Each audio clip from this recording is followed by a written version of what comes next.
Raw वाले motorcycle पर बैठकर आते हैं और आतंकियों को मार जाते हैं। पाकिस्तान इस समय यही चीख चीख कर कह रहा है। द न्यूज की एक रिपोर्ट सामने आई और उसके बाद पूरे पाकिस्तान में बवाल मच गया।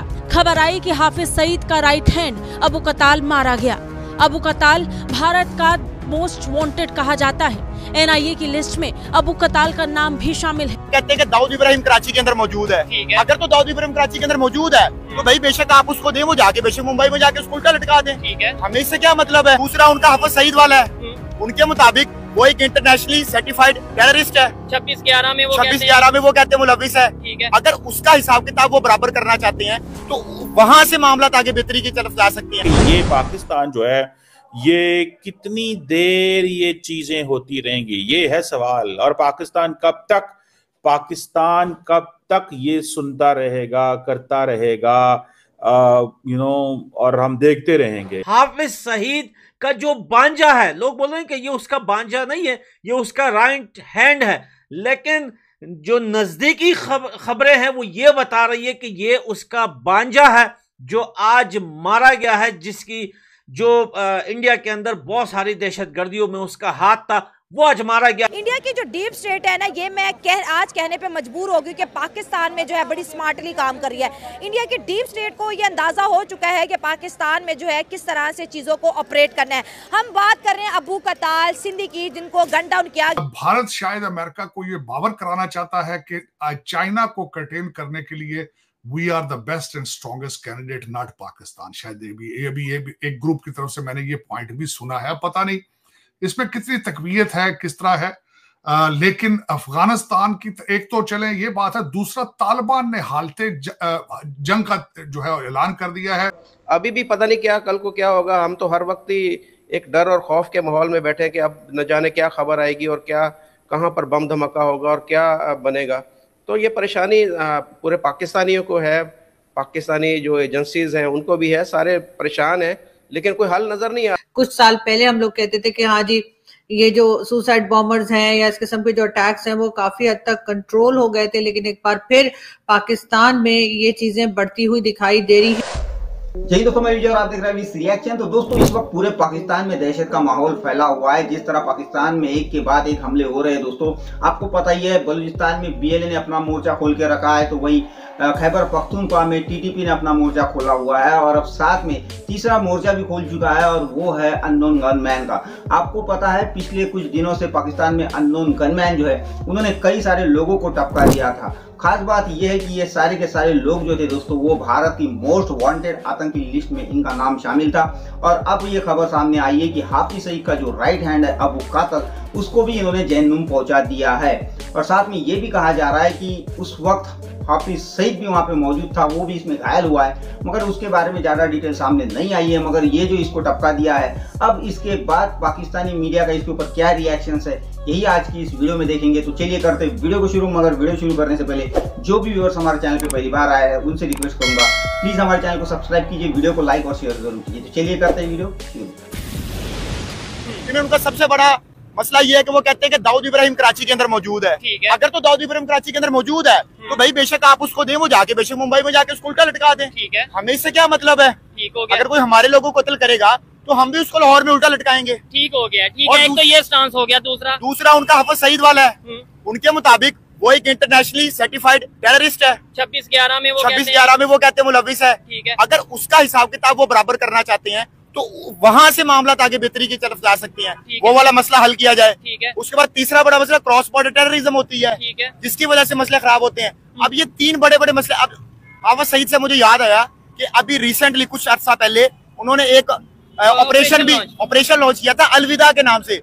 आपको ये सुनकर हैरानी होगी कि वो वहां तक पहुंच गए थे कि यहाँ तक कि उसके घर जो अखबार आता था वो भी उनको पता था, और ये प्राइम मिनिस्टर मोदी के सुपरविजन में ये ऑपरेशन चल रहा था। ठीक हो गया, लेकिन वो किसी वजूहात की वजह से वो कामयाब नहीं हो पाया। लेकिन अगर वो कामयाब हो जाता तो आज ये हाफिज सईद वाला मसला ये एब्सोल्यूट हो जाना था, ये मसला खत्म हो जाना था। और इस वक्त अगर हाफिज सईद की गाड़ी पे हमला हुआ है और अगर हाफिज सईद उसमें जख्मी भी हुआ है तो ये इस बात का आपको बिल्कुल क्लियरली आप समझ आ जानी चाहिए कि ना तो वो हाउस अरेस्ट है और ना ही वो अरेस्ट है। यानी कि वो बाहर आराम सुकून से घूम रहा है, जब भी तो उसके ऊपर अटैक भी हो गया। गाड़ी में क्या कर रहा था, वो कहाँ जा रहा था, और उसके साथ ना सिर्फ ऐसा नहीं था कि उसे कोई पुलिस वाले कहीं ले जा रहे थे या उसको किसी जगह पर हाजिर किया जा रहा था तो उसको उसके साथ कोई पुलिस थी जो उसको अरेस्ट जिन्होंने किया है, बल्कि उसके अपने ही लोग जो उसके साथ हर तरह के बुरे काम में शरीक रहते हैं वही उसके साथ थे। और उनमें से एक जो था जिसे बताया जा रहा है कि उसका राइट हैंड था या जो भी था, उसके लिए एक बड़ा प्रोमिनेंट उसकी पार्टी का मेंबर था, वो मारा गया। इससे साफ जाहिर होता है कि हम हमेशा से डबल गेम खेलते आए हैं और हम हमेशा से झूठ बोलते आए हैं।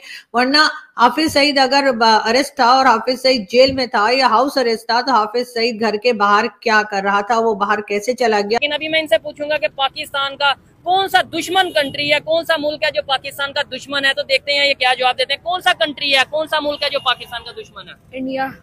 आप बताएं। हाँ बता दें। आप बताओ कौन सा कंट्री है? इंडिया। आप बताओ। इंडिया। हाँ आप बताएं कौन सा कंट्री? इंडिया। आप बताएं। इंडिया। ये ले, यानी कि ये नहीं पता कि पाकिस्तान का प्राइम मिनिस्टर कौन है, लेकिन ये पता दुश्मन कौन है। इसमें किसका कसूर है? इसमें क्या मेरा कसूर है, इनका कसूर है, टीचर्स का कसूर है, एजुकेशन सिस्टम का, मीडिया का, किसका कसूर है? मैं तो कहता हूँ इसके गवर्नमेंट का कसूर है, क्योंकि हमने जब से पाकिस्तान बना है हमने तो दुश्मनी खेला है कि ये हमारा दुश्मन है, ये हमारा दुश्मन है। अभी मुझे बताएं, अमेरिका के साथ कभी हम दोस्ती लगा लेते हैं, कभी दुश्मनी लगा लेते हैं। देखिए आप वाजी आपकी फॉरेन पॉलिसी होनी चाहिए जिसमें आप अपने कौम और अपने मुल्क के तहफुजात को पहले नंबर पे रखें, जैसे इंडिया रखता है। जहां भी उनका मसला बनता है उनके अपने लोग सबसे पहले आते हैं, उसके बाद दूसरे। जब इंडिया जहलम पहुंच गया, इंडिया के जो लोग हैं वो जहलम के अंदर पहुंच गए, ठीक है जी। ये आप समझ लें कि ये देयर आर क्वेश्चंस। पाकिस्तान का जो सिक्योरिटी लैंडस्केप है उसके अंदर दे हैव कम इनसाइड और वो सिस्टम के अंदर आ चुके हैं। अब वो ये नहीं है कि वो वहां से बैठ के, उन्होंने आपके बंदे खरीद लिए हैं, वो आपके बंदों को मारते हैं, वो आपके बंदे खरीदते हैं। उनको पता चल गया यहाँ पे गुर्बत है, यहाँ पे 1 लाख 2 लाख 4 लाख का बंदा 10 लाख 20 लाख 50 लाख का बंदा लेना कोई मसला ही नहीं है। अब इमेजिन करें, for example this guy who has been gunned down, for instance, this guy, ये जो LAT का जी, ठीक है जी। अच्छा, इसको उन्होंने they took him down, okay, the cost is 50 lakh रुपए Pakistani, and what does mean makes 50 lakh रुपए? $15,000। So for an Indian government or for the Indian apparatus, for the Indian deep state, 15,000 rupees is a money। कोई पैसा होगा? State के लिए $15,000 क्या होता है? इंडिया की लिस्ट में जो लोग थे, इंडिया उनको चुन चुन के जी मार रहा है पाकिस्तान के अंदर। देखें, पहली बात यह है कि इंडिया में ना 26/11 जब हुआ था ना, 26/11 के बाद इंडिया का डीप स्टेट जो है ना उसने बड़ा रिएक्ट किया था। अच्छा। अब उसमें हुआ क्या था कि उन्हें उस वक्त से लेकर जो जहादी तंजीमें कश्मीर में चल रही थी वो डायरेक्टली क्योंकि ऑपरेट होती थी पाकिस्तान से। अच्छा। और पाकिस्तान में आप ये कह लें कि लश्कर तैयबा था, उसके अलावा हाफिज सईद का जो है ये जो ग्रुप है ये वहाँ पे एक्टिव होता था। यहाँ से मिलिटेंट जो है वो वहाँ पे जाते थे और उनको जो है यहाँ पे वहाँ पे ये कह लें कि जहाद की तरबियत दे के वहाँ पे भेजा जाता था। अच्छा। अब ये है कि क्योंकि इंडिया ने इस बात को तो अपनी पॉलिसी में, अपनी स्टेट पॉलिसी में शामिल कर लिया, तो हमने अब कभी ओपन वॉर तो करनी ही नहीं है। अच्छा। आपने नरेंद्र मोदी जब से आया, इससे पहले मनमोहन सिंह था तो उन्होंने 2-3 दफ़ा ये पंगा लिया ओपन वॉर का। उससे पहले अटल बिहारी वाजपेयी थे, उन्होंने मुशर्रफ दौर में भी, और परवेज़ मुशर्रफ दौर में जब कारगिल हुआ तो तब उन्होंने ये इरादा किया कि हम ओपन वॉर की तरफ जाते हैं। लेकिन नरेंद्र मोदी की पॉलिसी है कि वो कभी भी ओपन वॉर की तरफ नहीं जाएगा। उसने फ्री हैंड दिया हुआ रॉक। और उसके बाद अजीत डोवल जो है उनके जो नेशनल सिक्योरिटी एडवाइजर है, ये जो जिसे कहते हैं ना लश्कर तैयबा, और ये जो जहादियों की जो कत्ल शुरू हो चुके हुआ है, ठीक है जी, ये आपके डोमेस्टिक लोग कर रहे हैं, ये आपके डोमेस्टिक लोग कर रहे हैं और कोई नहीं कर रहा। There is no one who is in the game. इस गेम के अंदर कोई भी नहीं है सिवाय इसके। सो आपको इस चीज से अंदाजा लग जाना चाहिए कि ये जो कुछ हो रहा है इसमें पाकिस्तान का कितना कोई इन्फ्लुएंस एंड कंट्रोल है। हमारा कोई इन्फ्लुएंस, हमारा कोई कंट्रोल नहीं है। It is the deep state that decides कि किसको हिट करना है। वो फैसला करते हैं, वो कहते हैं हाँ जी आज किसको हिट करना है, आज इसको हिट करना है, ठीक है जी। अब ये जो उनका डीप स्टेट एक्टर्स है ना, ये बहुत ही एक्टिव हैं उनके जो उसमें आप ये कह लें पहले अफगानिस्तान उसमें भी वो काम कर रहे होते हैं, वो बांग्लादेश में काम कर रहे होते हैं और वो पाकिस्तान में भी इंडिया काम की कर डीप स्टेट। इंडिया की डीप स्टेट। और मैं यहाँ पे दोस्तों एक बात कहूंगी कि जिस तरह अजीत डोवाल की उन्होंने बात की, अजीत डोवाल को पाकिस्तान का बच्चा जानता है भी, वो पाकिस्तान में भी इंडिया के लिए सर्विसेज परफॉर्म करके। अब ये देखे ना अजीत डोवाल का मेरे पास एक ना किस्सा आपने यह लाजमी सुना होगा कि उन्होंने ना कान छिदवाया हुआ था। अच्छा। तो किसी बंदे ने वो यहाँ पे पाकिस्तान में वो बिल्कुल एज अ इंटेलिजेंस ऑफिसर यहाँ पे काम करते रहे, तो यहाँ पे उन्हीं के एक रॉ के एजेंट ने उन्हें पकड़ के लेके गया, और उसने जब पूछा कि पहचाना कैसे, तो उसने कहा कि तेरे कान में छेद था, तो मैंने उससे पहचाना है, और अब नेक्स्ट टाइम जो है ना ये आपने एहतियात करनी है। तो एक लंबा अरसा वो पाकिस्तान में भी सर्व करता रहा, और पाकिस्तान के वो अप्स एंड डाउन से, आप ये कह लें सिक्योरिटी अप्स एंड डाउन से बड़ी अच्छी तरह बात। तो दोस्तों ये थी आज की वीडियो, और अभी आपने देखा कि भाई चीमा साहब का ये कहना है कि ये जो कुछ पाकिस्तान में हो रहा है इसके पीछे भारत की डीप स्टेट का हाथ है, और भारत जो है वो पैसे देके पाकिस्तानियों के हाथों पाकिस्तानियों को मरवा रहा है। तो भाई अब ये तो हमें पता नहीं है कि इसमें भारत की डीप स्टेट का हाथ है या क्या है। तो ये वैसे भी पाकिस्तानियों को आदत है हर चीज़ के पीछे भारत का हाथ बताना, मगर भाई ये जो लोग कर रहे हैं वो हमारे लिए फायदे की बात जरूर है, क्योंकि जितने भी लोगों को इन लोगों ने जहन्नुम भेजा है ना वो सारे के सारे भारत के मोस्ट वांटेड आतंकी थे, और ये लोग जो है इन्होंने भारत के कई सारे मासूम लोगों की जानें ली थी दोस्तों। और अभी ये जो अबू कत्ल जो मारा गया है ना, इसने भी अभी जो रईस में अटैक हुआ था उसके पीछे इसी का हाथ था दोस्तों, इसी ने सारा कुछ किया था, तो इसको जहन्नुम जाना ही था। तो खैर दोस्तों अब ये थी आज की वीडियो, आशा करता हूँ आप सभी को अच्छी लगी होगी। तो चलिए चलते हैं, मिलते हैं अगली वीडियो में, तब तक के लिए जय हिंद।